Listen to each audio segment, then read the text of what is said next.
అయితే ఈ సినిమా నేను వింటం ఏంటంటే, సినిమా పూర్తయిన తర్వాత మీరు ఒక పెద్ద ప్రొడక్షన్ హౌస్ తీసుకెళ్లారు. అక్కడ ఒక ఎడిటర్ అసిస్టెంట్ ఈ సినిమాని చూసాడు. సినిమా చాలా బావుంది. బట్ ఓటీటీ ఫిల్మ్ అన్నాడని చెప్పేసి విన్నాను. మీకెట్లా తెలిసింది? ఇంత విన్నాను. డీటెయిల్ ఎలా తెలుసు? తెలుస్తా ఉంటాయి అలా. ఓకే. ఓకే. ఓటీటీ ఫిల్మ్ అని అంటే బేసిక్‌గా మన దాని మీద మనకెప్పుడు కాన్ఫిడెన్స్ ఉంటది. మనం ఎప్పుడు నమ్ముతాము. అలా ఒకళ్ళు దీన్ని ఓటీటీ ఫిల్మ్ అని తీసి పడేసినప్పుడు ఏమనిపించింది మీకు? What's your feeling? నేను కొంచెం చాలా ఏమంటారో తీసిన తర్వాత డిటాచ్డే ఉంటా. I'm open for feedbacks. నాకంటే ఒక కాన్ఫిడెన్స్ ఉంటుంది నేను ఏం తీసినాను అంటే.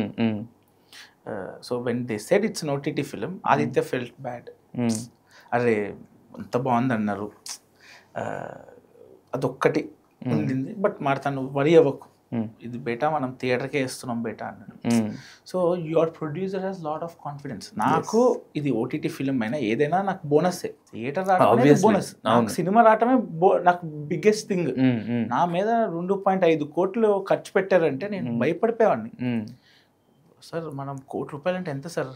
అంతే కదా, నాట్ ఈవెన్ అంటే మనం మాట్లాడుకోవడానికి ఈజీ కానీ బట్ అది సినిమాలో తక్కువ బడ్జెట్ గానీ for 25 years old guy 25 years old guy 2.5 crores నీ నెత్తి మీద పెడుతున్నాడు కేవలం నీ స్క్రిప్ట్ నువ్వు వేసుకున్నావు అంటే నీకు ఎలాగుంటుంది? అంతేగా, అది నాకు వేరే విషయం.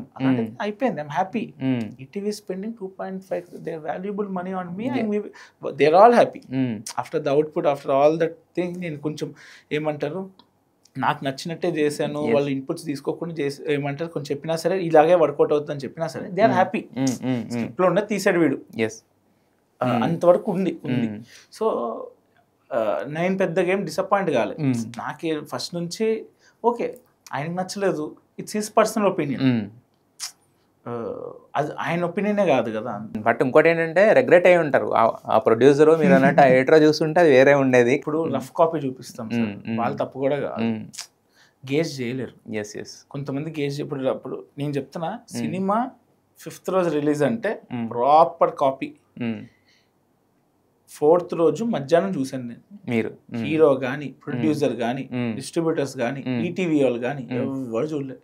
నేను editor, cameraman, music director, co producer, co director అన్న మేము చూసాం. ఇంకెవ్వరికి తెలీదు ఆ సినిమా ఎలాగుంటుందో తెలియదు థియేటర్కి వెళ్ళేంత వరకు. ఇది పరిస్థితి. బట్ కాకపోతే అంత నమ్మకం పెట్టుకుని వాసు గారు కానీ లేదా వంశీ గారు కానీ ఎలా అంత ముందుకు వచ్చి ప్లస్ పెద్ద పెద్ద వాళ్ళని తీసుకొచ్చి నిలబెట్టి చేయడం కానీ ఇదంతా. సో ఇప్పుడు ఓటీటీలో వచ్చేటప్పుడు కొంతమంది నలుగురు అంటారు కదా, వాళ్ళు వితౌట్ బ్యాక్గ్రౌండ్ స్కోర్ చూసి బ్లాక్ బస్టర్ అన్నారు. వాసు గారు పిలిచి ఫస్ట్ షో నింపండి అమ్మా, తర్వాత ఈ సినిమాని ఎవడు ఆపలేడు, పెద్ద హిట్ అయిపోతుంది ఈ సినిమా, వరల్డ్ వైడ్ రైట్స్ అని నేనే తీసుకుంటున్నా అన్న. పిలిచి నన్ను మౌలిని పిలిచి super without background score, you don't even imagine, without sound design, noise వస్తుంటుంది, ప్రాపర్ డబ్బింగ్ కూడా ఉండదు, అక్కడక్కడ కొంచెం డబ్బింగ్ కూడా పోతుంది. అది చూసి 2 hours 13 minutes cut. Bengaluru song మేము ఇంకో సాంగ్ ఏదో పెట్టి 3 నిమిషాలు కట్ చేసాం బెంగళూరు దాన్ని.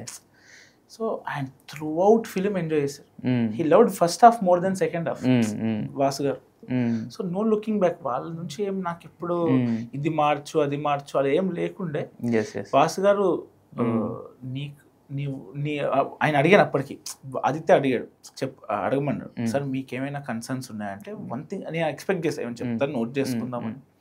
లేదు మాడతాను, you give your version first, నేనేమి ఈ సినిమాలో మేమేం చెప్పకూడదు, మీరు ఎలా చేసారో అలాగే చేయి, నీ వర్జన్ నాకు ఇవ్వు, అప్పుడు ఏమైనా ఉంటే చెప్తా అన్నారు.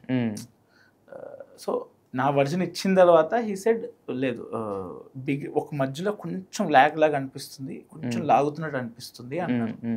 సార్ ప్రతి 2 నిమిషాలు జోక్ ఉంది సార్, నవ్వుతారు సార్, వెళ్ళిపోతుంది సార్ అంటే he said one great thing, ఎప్పుడు చెప్పలేదు వరకు 100 సార్లు నవ్వించావు మాడతాను నువ్వు, 101 టైం వాడికి పెద్ద సర్ప్రైజింగ్గా ఉండదు, కొంచెం ఆలోచించు అన్నాడు. ఆలోచించి లేదు సార్ ఇలాగే వెళ్దామంటే అంతే అయిపోయింది. నోటీస్ కన్విన్స్ చేయడానికి కూడా ఏం లేకుండే సార్ ఎప్పుడు. నాట్ ఈవెన్ ఆదిత్య కానీ ఈటీవీ కానీ వాసు గారు కానీ ఎప్పుడు కన్విన్స్ చేసే అంత ఫ్యాక్టర్ లేదు సార్, నాకు ఇలాగ అనుకుంటున్నానంటే ఓకే ఫైన్.